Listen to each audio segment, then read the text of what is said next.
Advances in technology have made possible things that we long thought impossible. But it also turned our home into a polluted wasteland. Every inch of our planet has been turned into a machine to profit the wealthy. Our seas are choked with poison. The ground covered in toxic waste. Earth is doomed. And so the rich of the world seek to escape. They set their sights on the Red Planet.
The Martian Wars ended 3 years ago.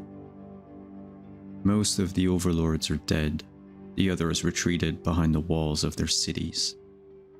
Not content to die in peace, the overlords wrecked our communications, sabotaged the magnetic shield, and destroyed our means to leave the planet. People are trying to adjust to the new reality.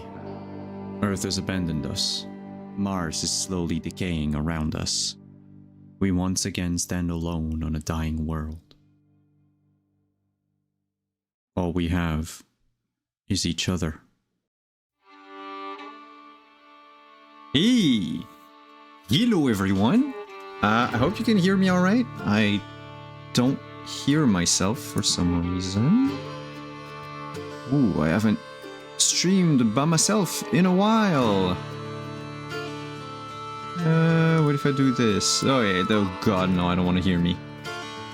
Hey, how's it going everyone? It is Tuesday, and right on cue as I go live, my cats come to bug me.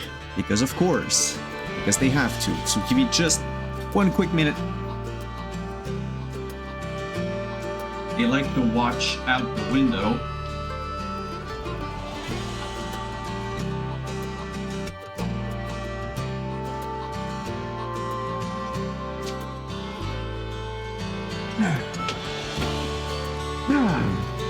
There we go. The other one's down here. Yeah! We're Tuesday, and we are not playing any games today, actually. We're chatting. But we are chatting about a game. As some of you might have seen on Trooper's channel on Friday, was basically the first time I unveiled Codename Martian Cowboys. I still have yet to find a good name for it yet. If anybody has suggestions, I am always taking suggestions, but this was on Friday the first time I basically publicly ran a session of Martian Cowboys, and we got some questions in chat, and there are some things that, you know, I tried to answer on the side, but at the same time, having to GM the game, I kind of had to keep my focus to the players. So I figured today would be a good. Normally, I wanted to do this on Sunday. Probably the next week's session, I'll have the BTS maybe on the Sunday. But yeah, anyone in chat saw the game? Crit, I think you were there. I'm not quite sure. I don't remember everyone who came back. But Martian Cowboy is a game I've been working on for about, I want to say 3 years, something like that. My beard's a mess. And it now got to a point where very silly wizard court. It's okay, Crit. Krellin, yes, I forgot you were there at the very beginning.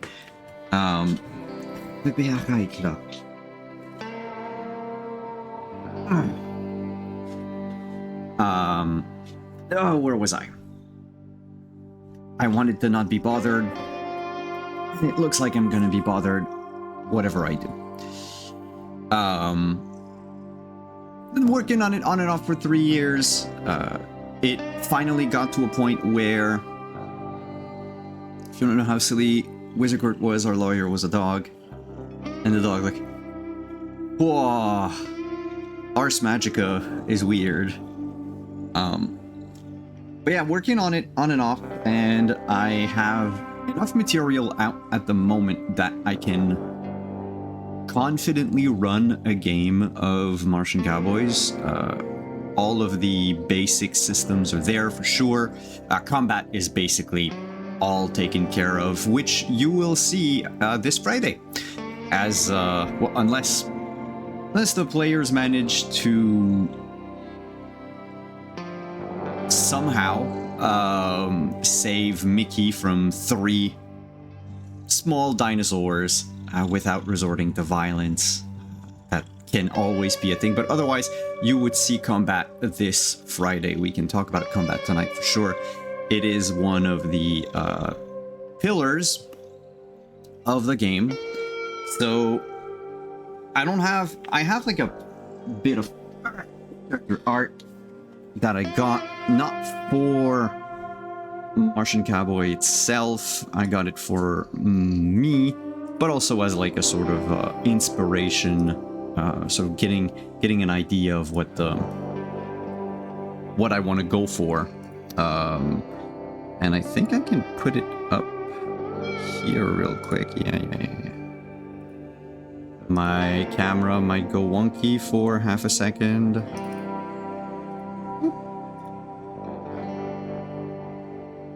Oh, wow. Wow. This is so big. This is way too big. Everything's white.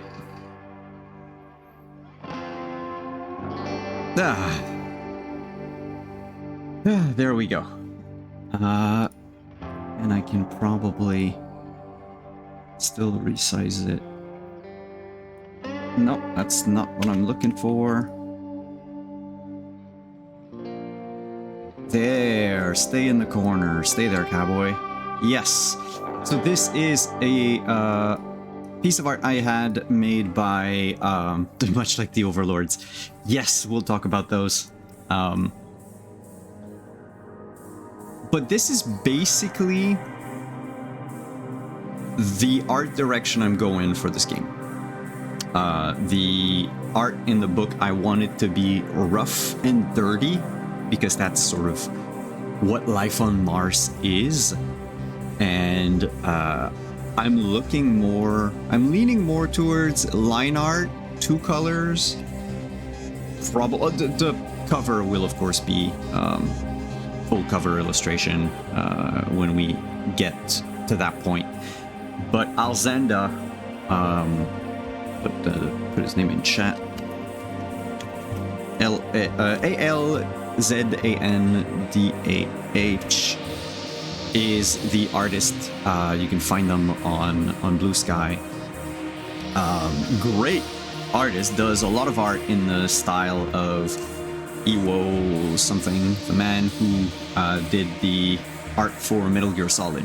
So it's basically all like ink, shadows, and line work, and it's just absolutely gorgeous, and I love it. And this is an idea of sort of the where I'm going. Of course, the black and white means that you can't really see, like for instance, the hands, the sort of cyber hand that the person has. But other than that, it's pretty much what I had in mind. That said, there will be other art. Lynn is currently doing the art for the characters. I got to see a preview of them this weekend, and they are absolutely gorgeous, like pretty much everything that Lynn makes. And yeah, so Overlords, start with that. Basically, the idea of the game came from one scene, and one scene only. If you've played StarCraft 2, at the very beginning, there is not the one with Tychus, but the scene with Jim Raynor in the saloon, and you've got the sliding guitar playing in the back as the TV sort of blares propaganda, Arcturus-Mensk propaganda, and it had like this sci-fi feel of being stuck in a backwater planet, but also having sort of living under the boot of someone powerful that you could not touch, and the player being a bit like Jim, the players being those who, want things to change, and it morphed over time. So that was pretty much like the thing that sparked me opening a Google Doc and writing the line to the top here. Writing the line, pitch, set on Mars after terraforming, rich society collapsed, leaving an old West-like society behind. And I think it stayed that way on like an empty Word document for months. And eventually I started working on it, thinking about it, the system, the setting, and even the setting is not completely fleshed out. Why is my Google Assistant recording everything I say? There are still things that I have yet to work on, such as, for instance, the Overlords. So I had the players choose one, and we went from there. Theoretically, there's more than 8, but for simplicity's sake, there are 8 Overlords. These are the uber rich who basically funded the whole terraforming process when governments of the biggest nations on Earth drained all of their coffers trying to save humanity from itself and terraform Mars. There is a lunar base, sort of a small colony, but it's mentioned like in a sidebar in the book. It's not where the action takes place, and even if I were to go deeper in it or to expand upon it, everything would still remain on Mars. That's kind of the point of the game, is even those people rose up against the Overlords, they're still stuck on Mars. We're stuck there, and all we have is each other. And so that's where you get the themes of community building, forming bonds, friendship, camaraderie, and sort of living in an anarcho commune, basically, with living conditions that are far from what the rich enjoyed. But like, I'm not gonna say dirt poor as they were before the Martian Wars, but it still is, you got to do everything yourself. Lunar base as in on Luna, yes. So Phobos and Deimos, there's a teaser about them, about one of them, on the artwork that I post and repost and endlessly post on social media. What happened to one of the moons? Again, that's not fully fleshed out, but yeah, one of the two moons, I believe it's Phobos, got hit by the giant space laser. Because that's what happens when... Yes, it was people. Of course, it was rich people. That's basically what it is. So these 8 overlords in this world, they funded all of the expeditions, and they chose, and each of them chose according to their own taste. Langley, the overlord that they have, who ruled over the land of No, TM, it was a media magnate, and magnate? I think it's magnate more than magnet. Anyway, was this media mogul, and chose his first batch of settlers through essentially a survivors-like process. He would hold games, and the winners would be sent to a paradise, basically, the cities of the future. And of course, once they got to Mars and they saw reality, how they were used, overused. Hey Prax, thank you for subbing. The alert is... Yeah, I should move my little guy. Come here, you. Not gonna hide the alert anymore. Yeah, they would get on Mars and they would see the condition that they had to live in. And one of the things that the 8 overlords did, which, by the way, they weren't called overlords back then. This is something that post-Martian Wars people have adopted. Pre-Martian Wars, a few of them adopted the title because meme, but they weren't all old edgelords. Trying not to draw too many easy parallels here, but yeah. And Langley, yeah, that's it. Langley sent their people, and basically the CFH, which is the Council for the Future of Humanity, which is like my special UN type of thing, that got to sort of have a say in the terraforming of Mars and in that whole project. That guy would definitely have been an overlord pre-war. Well, some of them were. Just, we didn't call them that. The CFH mandated that there had to be sort of an exit clause to whoever was going to go to Mars. Because without an exit clause, people were pretty much living in hell. The sort of in the setting, you kind of learned that like the first people that got on Mars basically suffered heavy trauma from realizing that they were far away from home and that they couldn't. The first batch of monitors, the first like scientists that went there, none of them made it back to Earth. There weren't anything. There was a way, but it was deemed too expensive, and basically the CFH sort of monitored those monitors, and got like data from studying them, and one of them was the trauma of being stuck on a different planet and not being able to go back. And also living in a dangerous environment, especially the monitors at first. The atmosphere wasn't all finished, complete.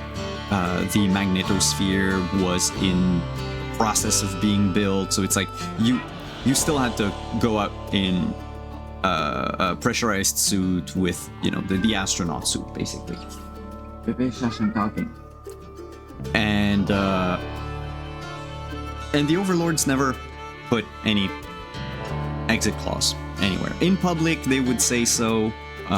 They would hire actors to pretend that they were coming back from Mars and that everything was fine, but in reality, they were trapping people there and forcing them to build what I hope not to call a mega city, but I don't know yet what it'll be. But it's like the 8 major cities on, and there are more than 8 because there are the 8 overlords, yes, are well known, but there were other people that were, you know, uber rich, but not uber rich, who got to have like their little smaller fiefdoms, basically, because this being pretty much a sort of techno-feudal system, feudal system, you want to keep, hello, okay?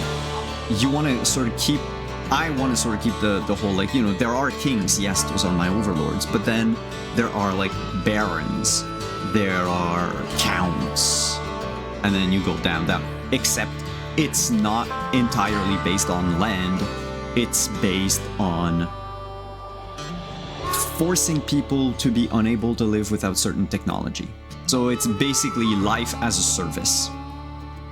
And you are kind of stuck in that. The Urbanites, in the game that we played on Friday, Prince's character, Zahir, was an Urbanite and decided to leave the safety and sort of abundance of that one city to strike it on his own, as it were, and become a bartender in what was probably the weirdest and easiest job interview ever. That said, multiple overlords, each of them has a certain flavor. Each of them is based on living or dead, richest people on Earth, but without, like, they're a mix of a bunch of people. Langley, for instance, is a mix of Rupert Murdoch, Mr. Beast, and a lot of media execs, sort of the you know, that Hollywood type of the sleazy producer who will force their actors or whatever to work in horrible conditions, or like the person for whom everything is content and we should absolutely monetize your entire life, and we can look to, you know, the people owning a lot of social media. Zuckerberg is also kind of part of the Langley thing, but they're not one-for-one replicas. So yeah, that guy from earlier in chat, that guy sort of exists, but not. And also, the overlords themselves are so freaking old by the time the sort of you set, like, the campaign setting is set at. They've extended their lifespan. There are like advances in biotechnology, in the biomedical fields. You can even grow your own. There's like a bacteria thing, like biopolymer, which is something that IRL some people are looking into.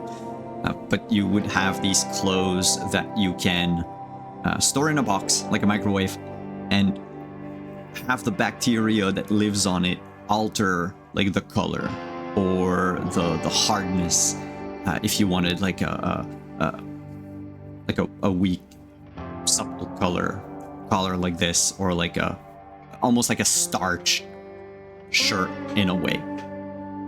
The bacteria on it would do it, and it cleans itself and everything. So you would need like a single outfit, and there is one of the overlords who sort of forced upon his people to wear almost the same thing. It's kind of an equilibrium, if you remember that movie with Christian Bale.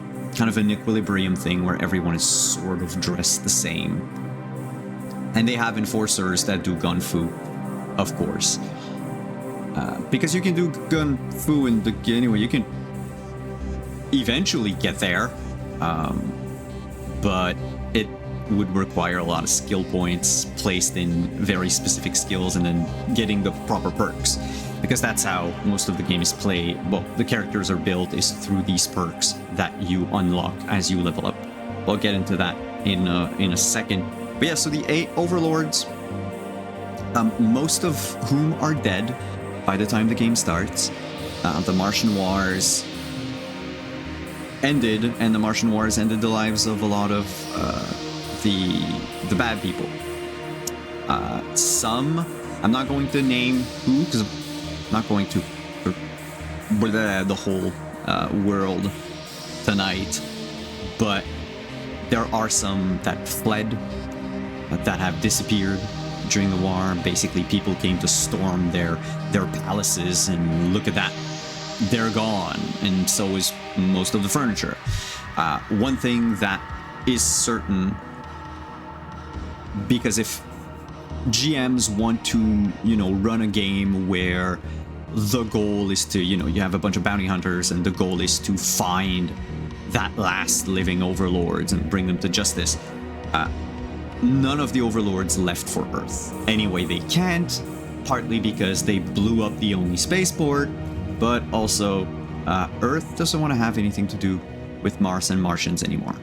The overlords were all branded criminals the moment that the CFH learned about the absence of an exit clause, and after they froze their assets on Earth and the overlords left to go to Mars, their assets were liquidated, basically to refund all of the expenses that those nations incurred to fund the terraforming of Mars. And so companies were dissolved or dismantled and whatever.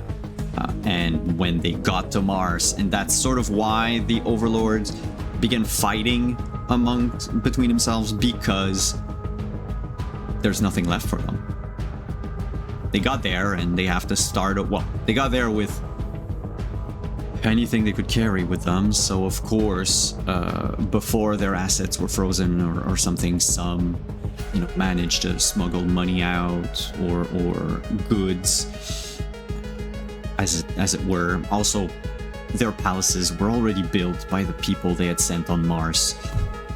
They already had loyal followers that they brainwashed through propaganda, or just, as we see on social media nowadays, just people who are utter fan people of a certain person, like a weird toxic parasocial thing, where they will do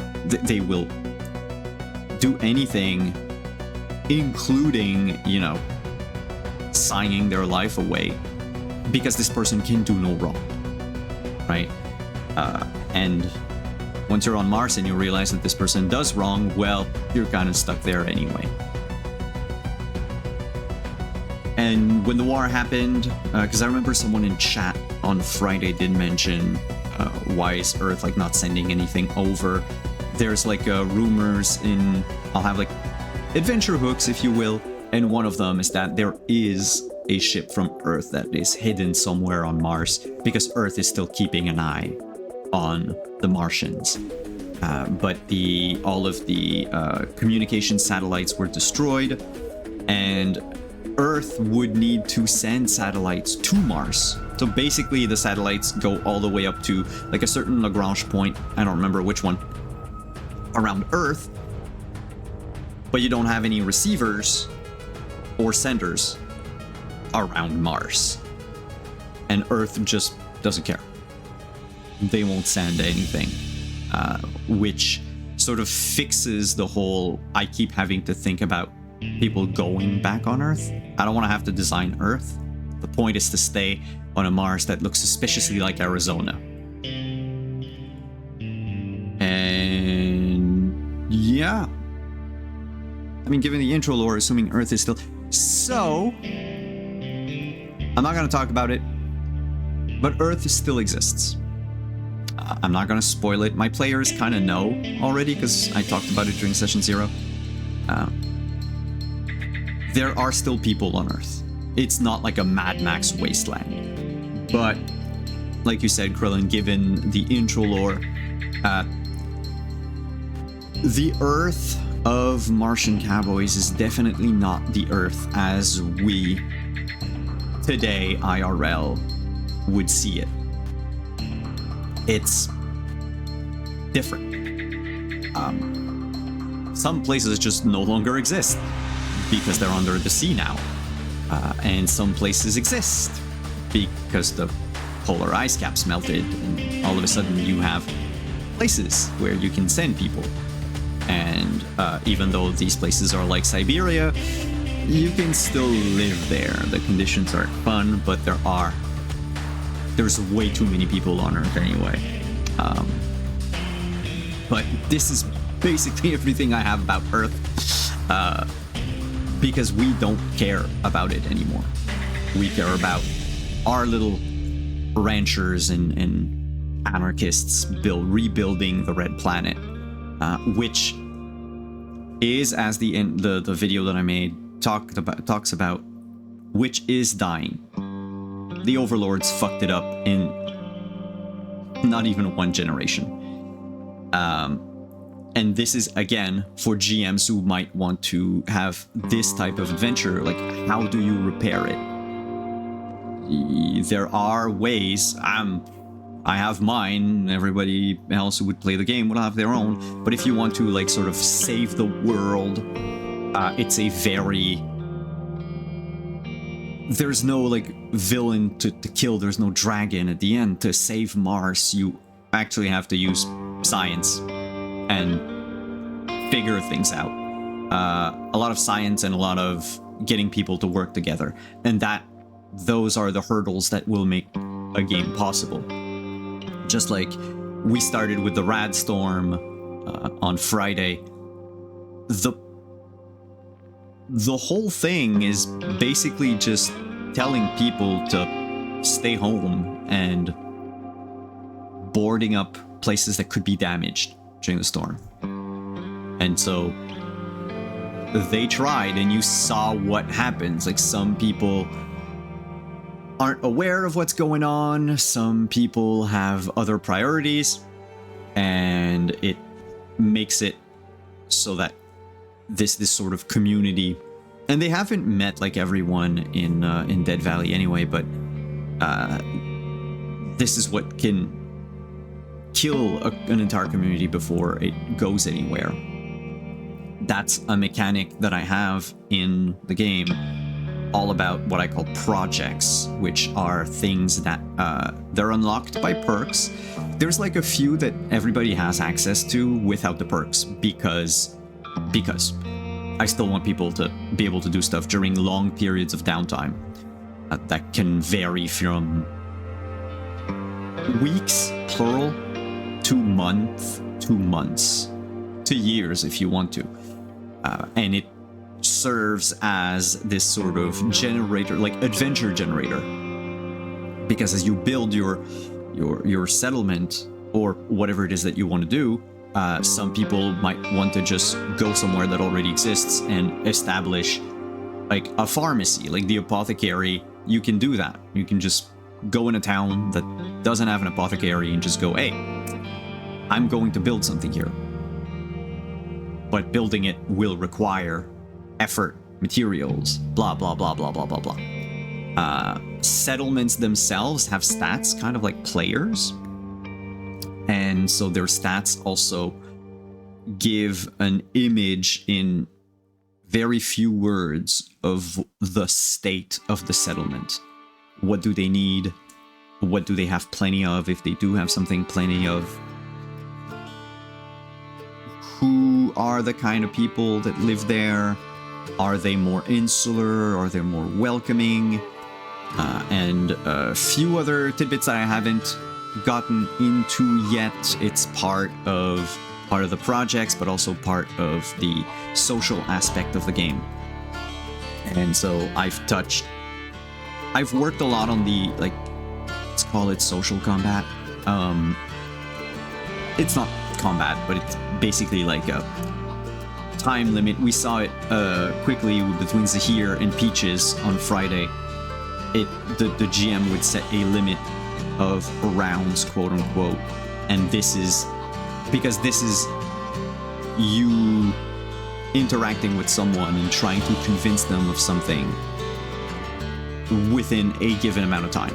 So like if you decided to host like a party or something at your place, and you invite a bunch of people and you're trying to lose some of the guests, well, maybe the GM would say the entire evening is, say, 5 hours, then you get 5 checks. Do what you will with that. And NPCs have these stats, the soups and the saps, which are, I call them social weak points and social antagonizing points. I think I have my document right here. I should just not try to remember things off the top of my head and just look at the freaking document. Social aspects, social aversion points, and weak points, and they learning what those are can allow you to basically succeed on a check like immediately. Like those 5 checks, you don't need them anymore because you found out what this person wants or what this person likes. And so you can either, if depending on the type of person you are, the type of character you're playing, you can prey on those things, or you can just stumble upon them. I'm thinking about, characters who, if you want to play like this sort of like rough, gruff, mean type of anti-hero, well, perhaps knowing that someone is afraid of pain, who isn't, and you could basically threaten to like, I'm gonna break your legs or something, and all of a sudden that role, the impact it has on the NPC is a lot more profound than if you had targeted like their aversion points. And their aversion points are the things that if you do that, if you use those skills, the person just doesn't care. They just, you cannot convince them using these type of arguments, if you will, or like, I'll give an example that's very cowboy, but you're sitting around a table at a saloon and you're playing cards. I guess in the future there's something better than that to do, but let's use that for the example. And you're playing and someone cheats. You cheat and you get caught. To some NPCs, it might not be in their aversion points. They might not care. They might be like annoyed, angry, but maybe the person who really has that trait, that SAP of, I don't know, do not suffer or cheater, they will immediately react maybe in a, stereotypical Western fashion and just draw their gun at you and, shout accusations of cheating. So those are like sort of the bit of the mechanics for social. It goes a bit deeper. It goes, a few steps deeper than that. Languages are also important. There's a common language in the game called the Martian Pidgin, which was built by the settlers over years, over the like 70 some odd years that they've been on Mars, which might increase in time. I need to move the timeline a bit if I want to, or if I need to like slot other events or things that happen.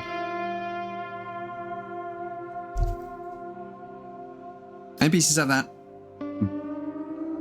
Social combat, but also in combat. I want social characters who have absolutely no combat skills. In this game, they have the same impact on combat than a character who doesn't or doesn't have social skill but only has combat skills. And you because I feel like in a lot of games the social character, the bard, not in D&D but in Witcher, for instance, or even in Cyberpunk, if you were to play like a purely social rocker boy and have no combat skill whatsoever, if you get in combat, there's not a whole lot you can do. You can help other people, but it's not as fancy as the solo drawing their mono katana and just chopping people in half. I wanted social characters to have an impact. Of course, they do deal damage in a way. Some of the things, because you have 2 tracks, 2 resources to keep track of stress, and for now I call them hit points, SPs and HPs. And so a purely social character can demoralize, taunt, can distract others, which some things will lower the stress. And I mean, once your stress is out, you don't really take damage to your health because someone insulted you. But the issue is in the chaos of combat, if you would take stress damage, for instance, people firing around you, like firing at you but not hitting you, hitting your like cover that you're hiding behind, if you don't have stress anymore, that's where you start losing HP anyway, because HP plays on 3 of your stats: endurance, health, and confidence. And so the confidence part of it is why I've abstracted it and have it play that part. So you can as a social character just go, well, I'm going to taunt people, distract them, or even demoralize them. You can give them status effects, and there is a way to end combat. There are multiple ways to end combat, but for instance, the character I think Zahir might be going for that perk eventually, but it's a perk that allows you to, the moment your side has the upper hand, that and it doesn't mean necessarily that the people are on the other side dying. They can be just defeated, and defeated is a state that you can give as like a social character. So you could, have taken out 2 people in a fight, and then the third one gets shot at, and then you go, okay, let's stop this fight, and you are considered the victor. And so as the victor, do whatever you want. There are rules for if you want to take prisoners, how they would interact skill-wise. Like they have penalties to try to, threaten you or run away. They have a bit more of a hurdle. I wanted to give the players sort of the upper hand there, because combat is deadly. So if you chose to bring someone back alive or to not kill everyone, I didn't want, in a way, sort of adversarial GMs to just wait a day and then the monsters come back. Like, if you do that, guess what? Rules as written, the enemies will have penalties. The players are going to win a second time. It doesn't matter.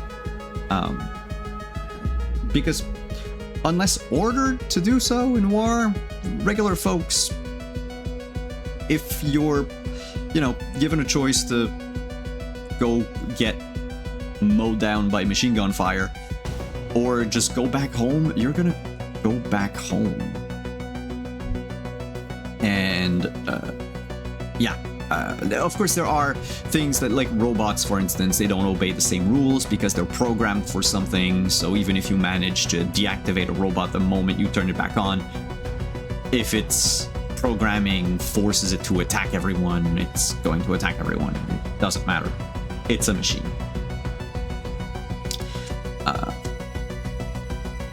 And so combat is played on a grid, because I'm a big grid fan. So you kind of have to have a grid. And you kind of have to have minis, tokens, chips, whatever, it doesn't matter. To not only visualize where people are, but there is a big emphasis on using cover and using terrain. Technically, the way I want it to happen is in Martian Cowboys, there are no empty rooms. There is no empty battlefield. The only one that I would sort of agree to is you're having a duel in the middle of the street, and you're like, we're restricting this to just like the flat pane of middle of the street. Because without terrain to hide, to move, to get cover, characters die in, on average, 3 attacks from an equally skilled and equipped opponent.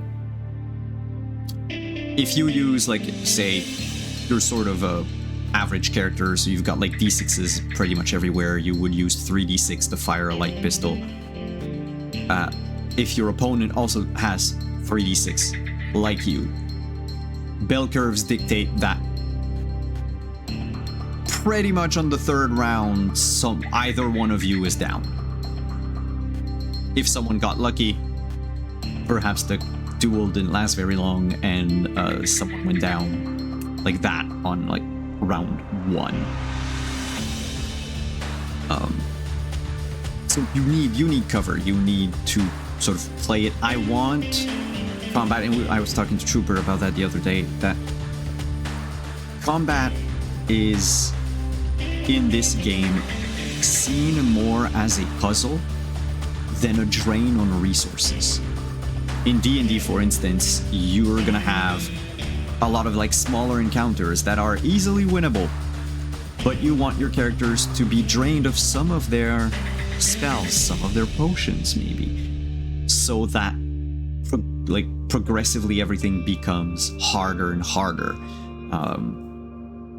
Mind you, I've done things with 5th edition this weekend with my home group, and yeah, the power creep is just ridiculous.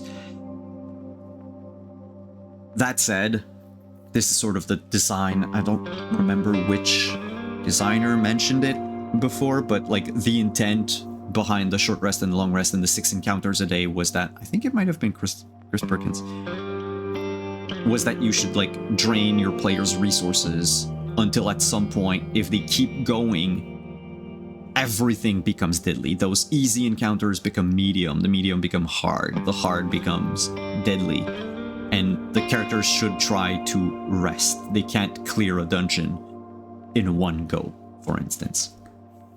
A lot of other games will also see combat as resource drains, which is basically you wanted to go the combat route. Okay, well, you are going to waste X amount of resources. And X amount of resources can be found or purchased in the game. It has like a monetary value, and that monetary value is how they sort of balance out. Talking more about like a video game, for instance, they would balance out these things because they know how much of those items are in the game. If you use them all, there are no more of them.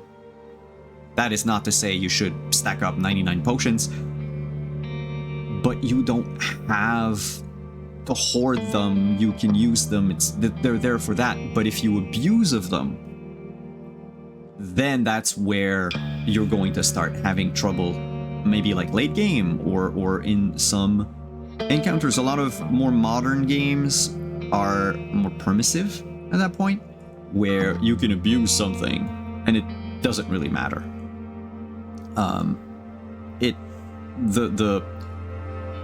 The challenge, the complexity is found elsewhere. In Martian Cowboys, I wanted my combats to be kind of like a puzzle. Basically a time-based puzzle. and it's how you use your abilities.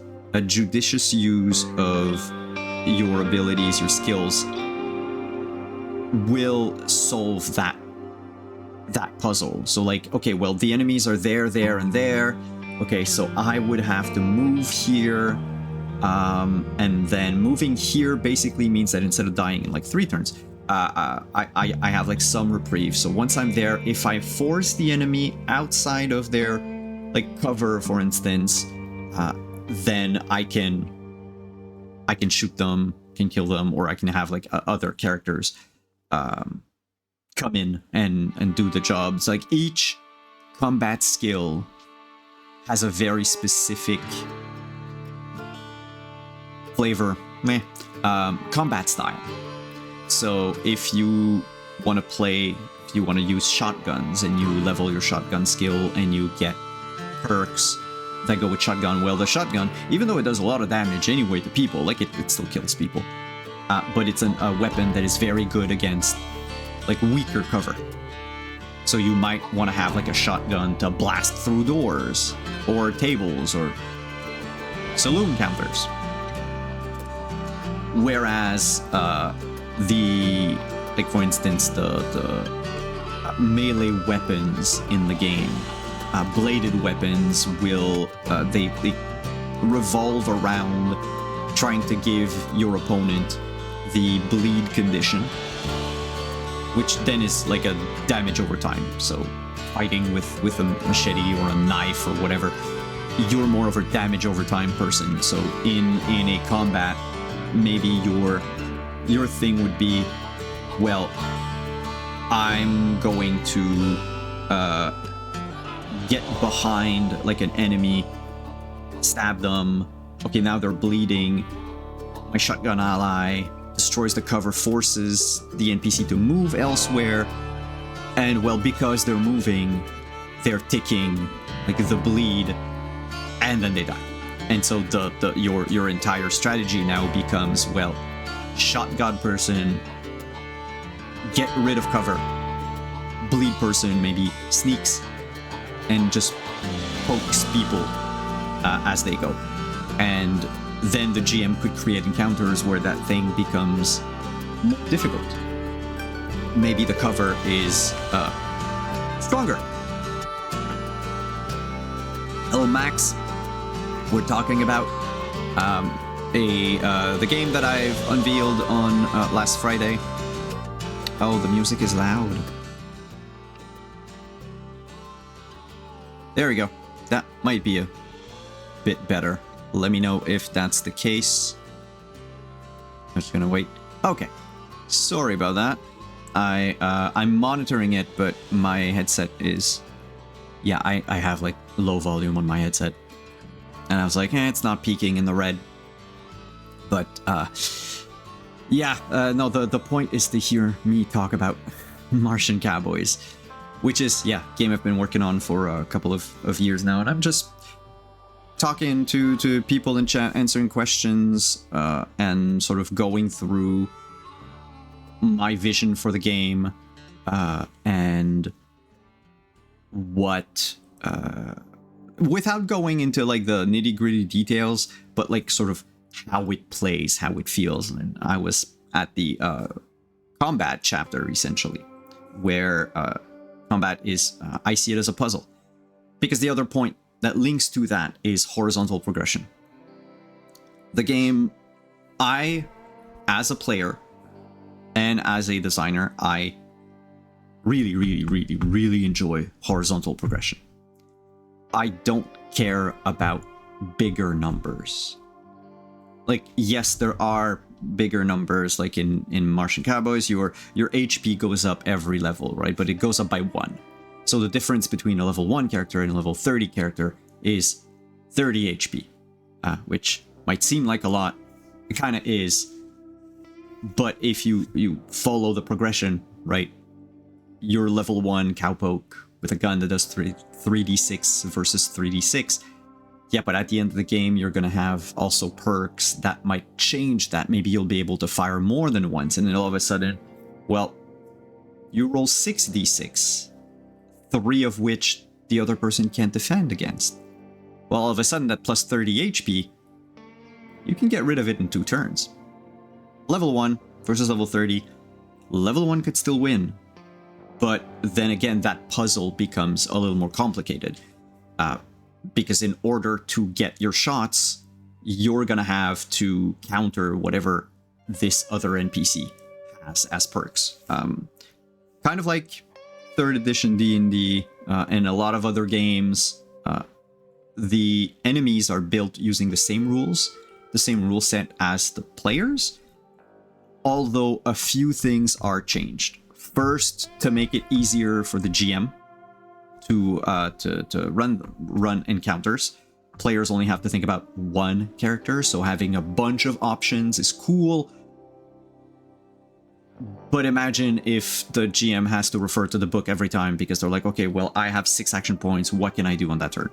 So enemies have this sort of semi-AI that you look at their stat block. I can probably put one up on screen. Let me take this one. Let me take the drunk, the saloon patron.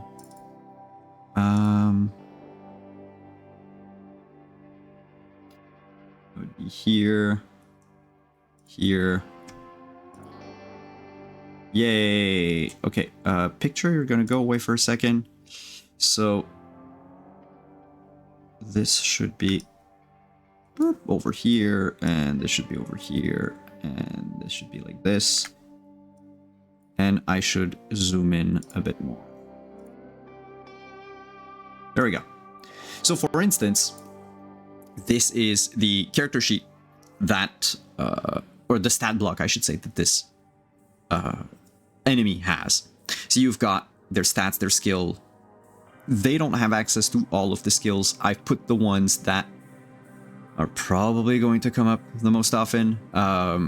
Since this is a stat block, it is assumed that this adversary is made for combat, or at least is seen as someone that you would end up fighting with. I have stat arrays for just mundane people that, like, if you need to know their skills, if you need to know their stats, like at a glance you can know, because a lot of roles are opposed roles, you can sort of know immediately, oh, okay, well, this one person running the general store, I want to barter with them. What's their barter rating? Okay, bang bang, I know what it is. They don't need an entire stat block like this. This is more for the combat and combat NPCs.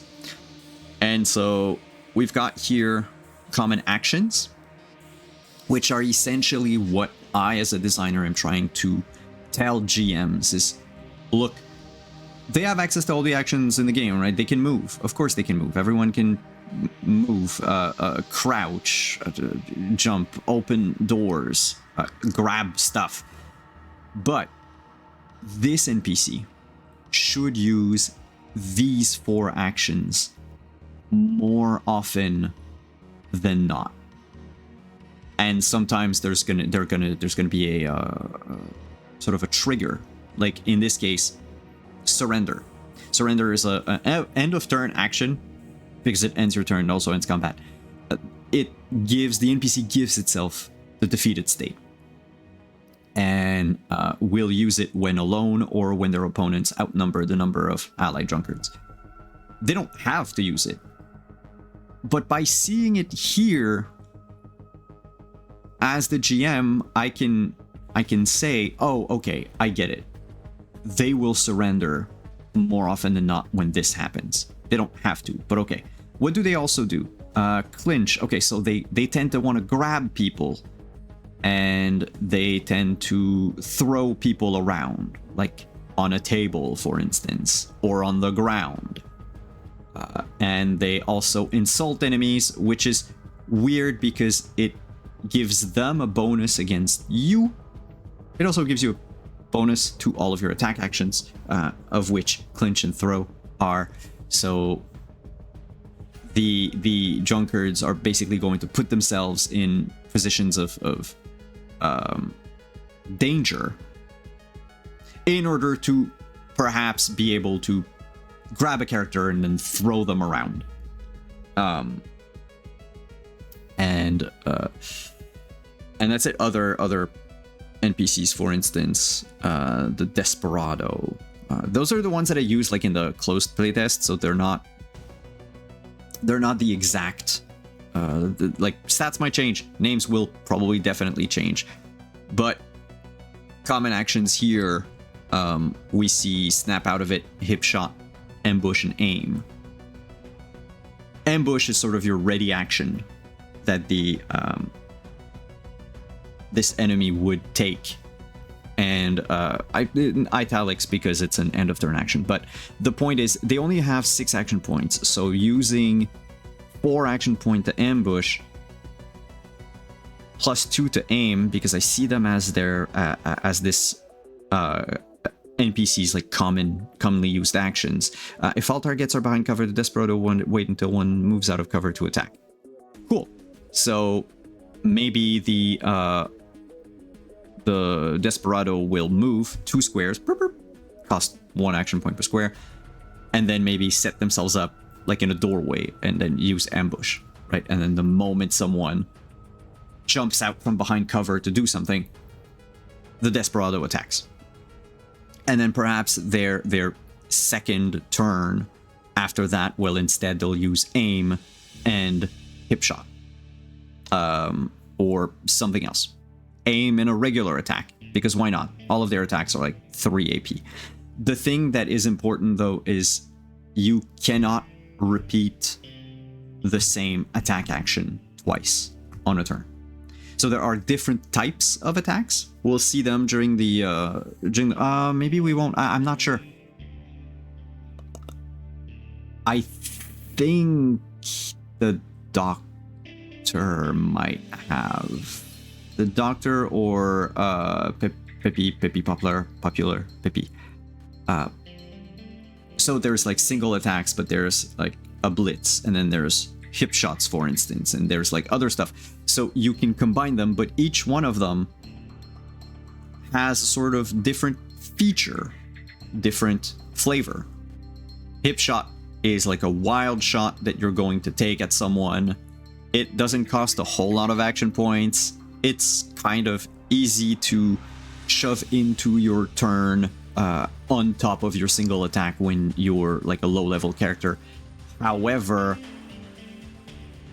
you'd better make sure that there's nobody between you and your target, because otherwise, and by you between, it's not, in the case of hip shot, it's not even within the line, it's like even around, because chances are you are going to hit someone.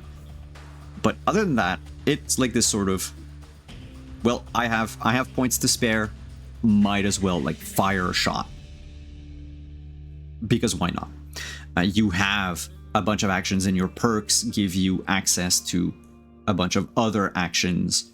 Not every perk does that, but they'll sort of flavor your actions or change them completely. I think the I go under machine gun. Word, why are you doing this?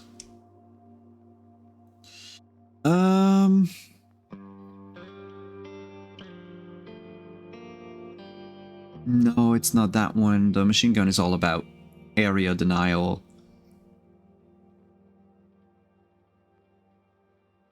Anyway, oh well, here, akimbo with handguns. When you wield a handgun in each hand, you can expend 2 ammo from each gun to ignore the -2 penalty from hip shooting. So you just go pew pew, and it's like a different hip shot for you, because now you don't have that penalty. Other actions, sometimes like blitz, will give you access to blitz. I'm looking at some of the other in here, but yeah, the social skills will give you access to things. Even like for healers, so first aid and medicine, there's a bunch of stuff that everybody can do. Not a whole lot of stuff. You need to put like to invest a little bit in first aid if you want to, for instance, remove bleeding from someone. Like you can remove a few conditions like out of breath or exhausted with a different perk. The basic function is to regain a bit of HP, right? Or stabilize the dying, which is someone without any perks in first aid or medicine. That's basically what they can do. And they shouldn't really try it, just like in IRL. If you have no first aid skills, maybe you should leave it to professionals. But the professionals will have ways to heal, to play the healer, basically, by using those like new perks that they get, those new actions, or also just to move around and use items that are related to their skills, a first aid kit, surgeon kit, whatever, to buff and aid the people. You're very good at setting things. That D4 might not agree with this. It's if someone is in, dire condition, even first aid, just the table, I basically stopped the table for first aid, and I'm like, nah, you can't. At that point, you need to basically have access to a battlefield surgeon that's like right there, because otherwise it's pretty much over. And in reality, it's not, because I wanted players to decide, to have a say. I should rephrase that. I wanted players to have a say if and when they die. So you have a lot of like more modern TTRPGs that use this, where the like narrative games will say, well, the character cannot die unless it's narratively appropriate. Well, in this case, my approach is very much a simulationist approach. If we use the triangle from way back when on the Forge, you've seen it probably in my Cyberpunk games or in my Vampire Chronicle. I build a world, I set rules, and then I let the players do whatever they want. I know what my NPCs want. I know sort of what my NPCs are going to do if the players never intervene, and then go. So it's kind of like that, built into Martian Cowboys, where I wanted players to have a say in how they die and when. But at the same time, if you wanted to really play it realistically, as simulation-y as possible, then you could just leave it to fate. And so basically what happens is every time you fall to 0 HP, you have to pick or roll like a lasting injury. In fact, when you're at 0 HP, if you are left at 0 for a long time, you will perish. Like, you need someone to help you up, right? To stabilize you. Which, like I said, everybody can do, blah, blah, blah. And then at that point, you get a lasting injury. You cannot have more than X amount of lasting injuries.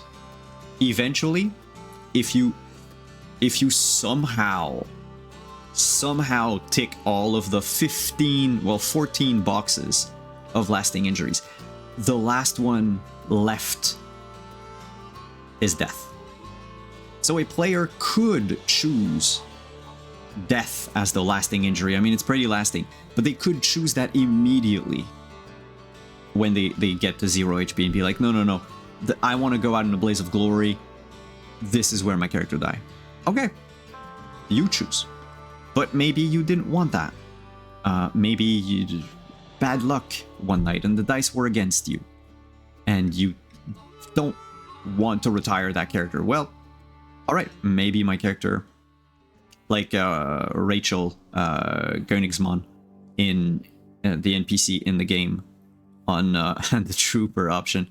Yeah, Rachel lost an eye, she's got burnt scars, she lost an arm.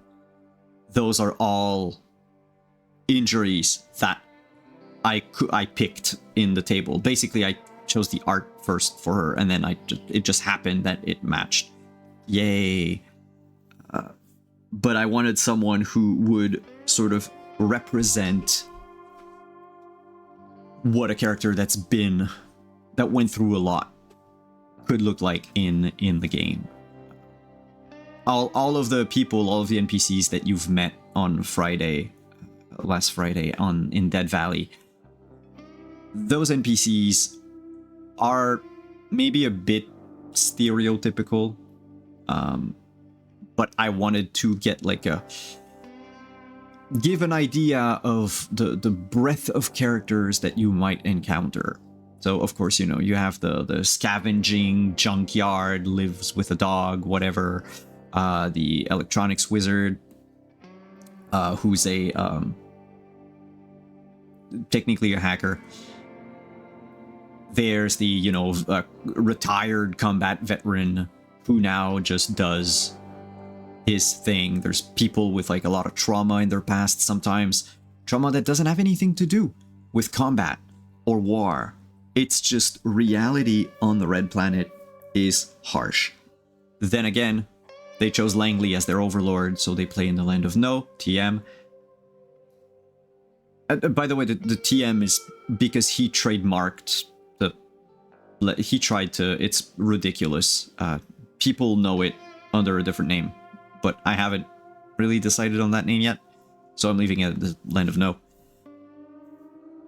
Because everything you do in No is content, everything is filmed all the time, so that's why you have a big sort of social media influenced game, and characters and their past traumas are all linked to Langley and the flavor of at least that part of the planet. You move somewhere else, you're going to encounter people who've lived probably in similar conditions, but they will have different trauma, different approaches. There's for instance, during session 0, we talked about when we were building Dead Valley, and one of the things that the players said would be important to people who've lived in under Langley for so long is privacy. If you've spent your whole life being filmed 24/7, forced to make content even when you don't want to, and failing to do so might result in injury or death, then the moment you get out of that hell, maybe you just want to be left alone.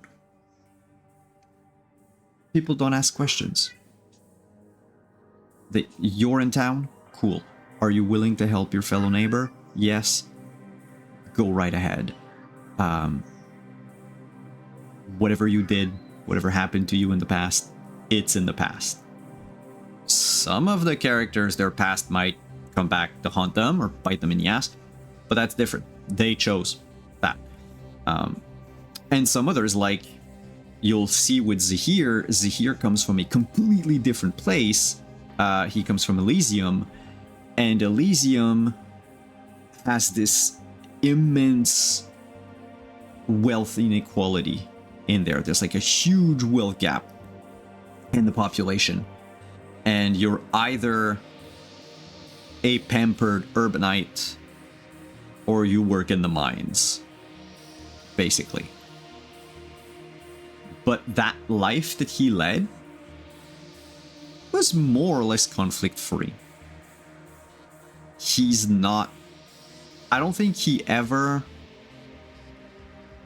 I think he said he got in a couple of fights, but those were bar brawls or something. But he's never seen actual combat. He's never seen someone bleed to death.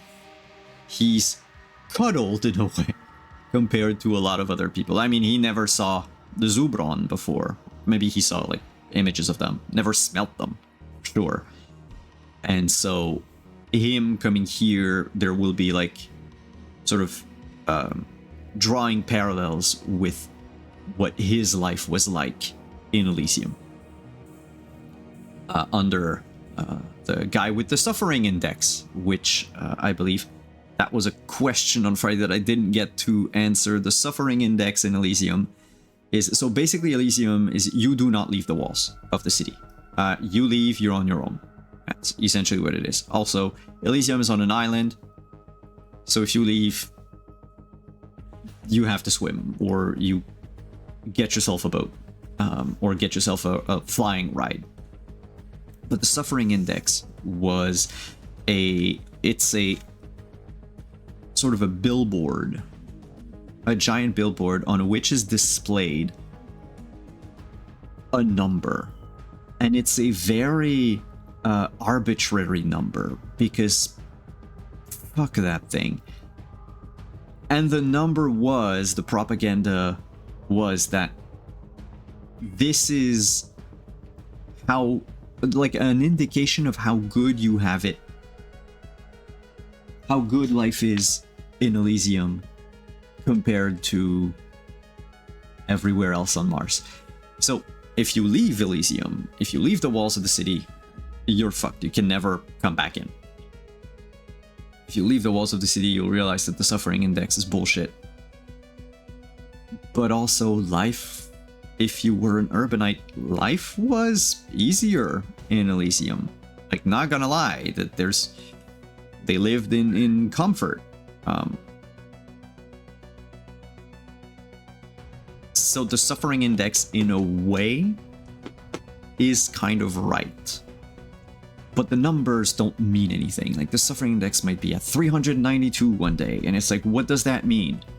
Well, it means that something happened, like a storm hit whatever place, or these two overlords began warring for territory, and because they're bored.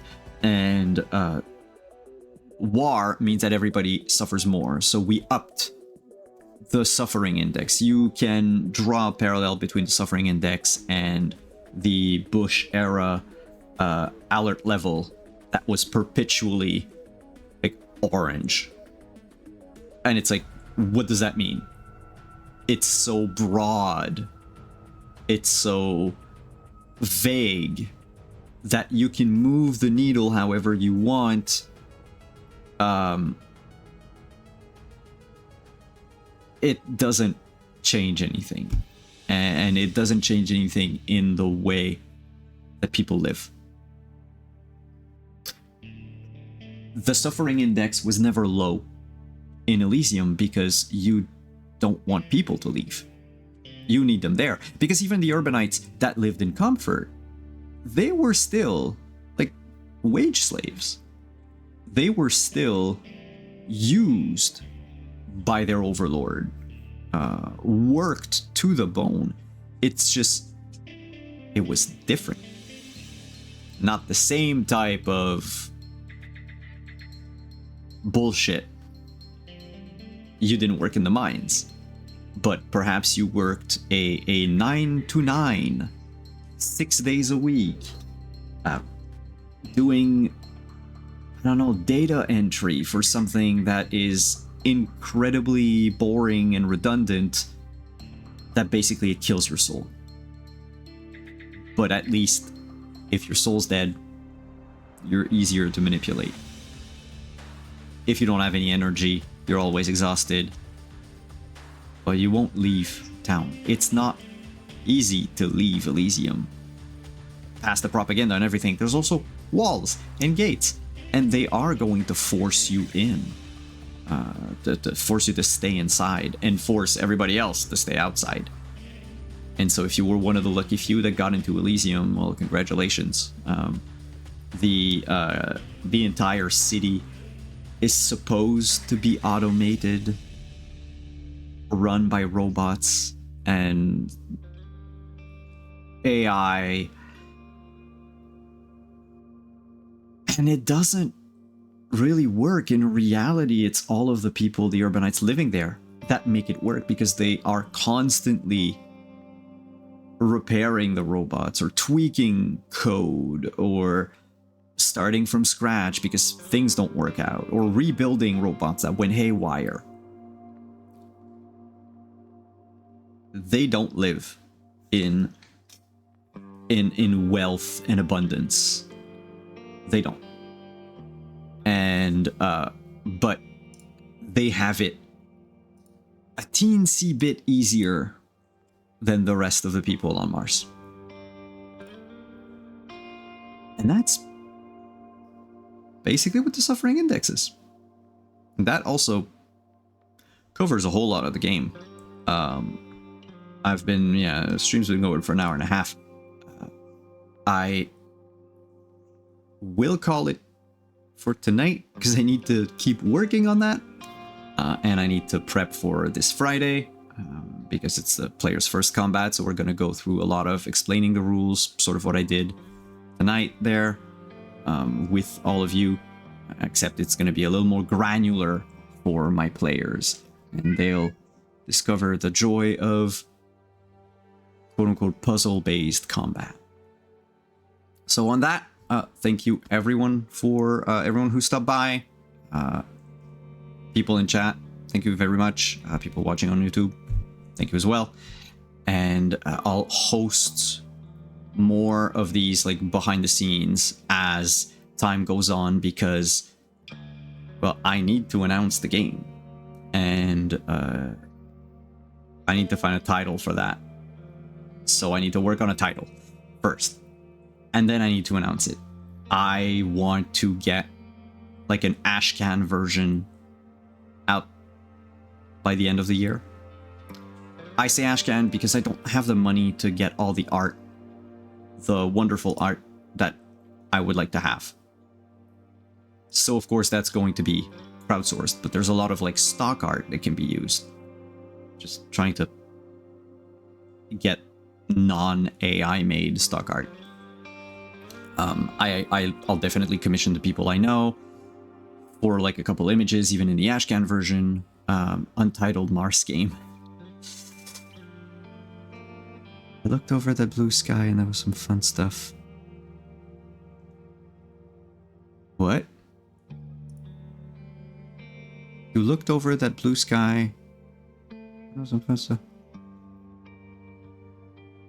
Did you mean the artist on Blue Sky? Ah, yeah, Alzenda. Okay. Yeah. Yeah, and his prices are extremely affordable. That piece of art, right there. That was essentially, I think, in American, $40 for it. It's he does it part-time.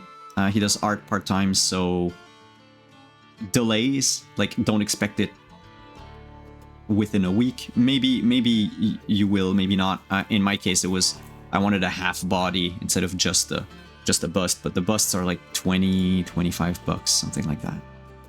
So you can, I strongly encourage anyone who wanna get like an art piece commission made in that like inky art style. By all means, go ahead. But yeah, so I'll have stuff, I'll have a bit of images in the Ashcan. The goal is just to have like a final version, right? A hardcover, if possible, to hold and to have, given the entire situation anyway with terrorists and everything, the game will be geared more towards like having it as a PDF. So I'll need to like interlink everything and make sure that like everything is set up in the PDF and all that, which is an awful lot of work, which will have to wait until I'm done writing the other systems. So on that note, thank you everyone for coming. I'll see you all on Friday on Trooper SJP's channel, and have a good rest of the week. I'll leave you on the very bleak and depressing intro sequence for the game on Friday. Bye-bye.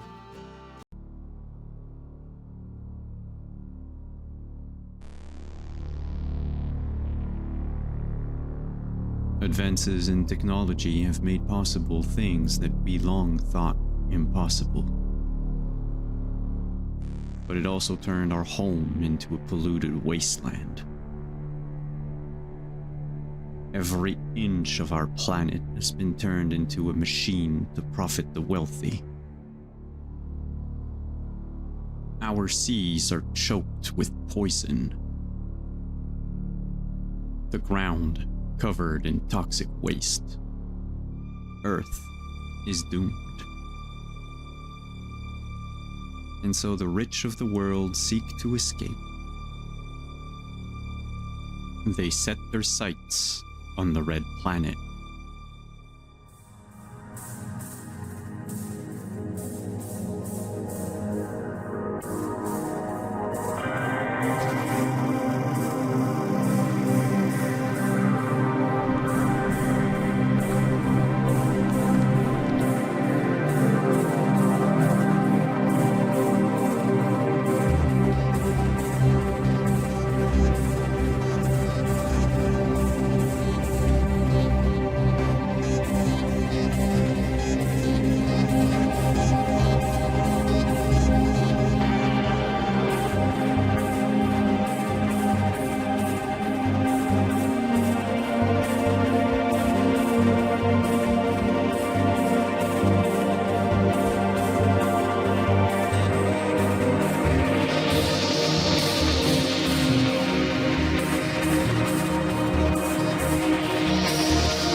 The Martian wars ended 3 years ago. Most of the overlords are dead, the others retreated behind the walls of their cities. Not content to die in peace, the overlords wrecked our communications, sabotaged the magnetic shield, and destroyed our means to leave the planet. People are trying to adjust to the new reality. Earth has abandoned us. Mars is slowly decaying around us. We once again stand alone on a dying world. All we have is each other.